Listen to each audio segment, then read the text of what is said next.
যেতিয়া জুবিন লণ্ডনলৈ গৈছিল নৰ্থ ইষ্ট ফেষ্টিভেলৰ কাৰণে বিফ'ৰ 10 years, তেতিয়া তাৰ কিছুমান ঘটনা ক'বলৈ ওলাইছোঁ মই।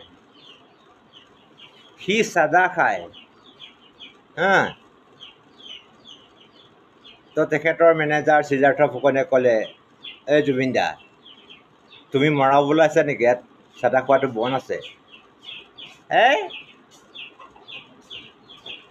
ব্ৰিটিছে চাদা আনিছে, মই ক'ম নহয়, তুমি খালি য়েছ ছাৰ কৈ যাবা। তুমি খালি য়েছ ছাৰ কৈ যাবা হা। মই কি কৰিবলৈ কৰিম মই এনেকৈ ক'ম নহয়। মই চাদাৰ হিষ্ট্ৰী মই পূৰা জানো। ইংলেণ্ডে আমেৰিকাৰ পৰা চাদা আনিছিল অসমত, আৰু তেওঁলোকে সেইবিলাক যিবিলাক আদিবাসীবিলাকক যিবিলাক এই চাহ খেতিত নিয়োগ কৰা হৈছিল, সিহঁতক খুৱাবৰ কাৰণে চাদাটো অনা হৈছিল। এনেকৈ ডাইলগ মাৰি দিম নহয়, তুমি খালি য়েছ ছাৰ কৈ থাকিবা। হৈছে?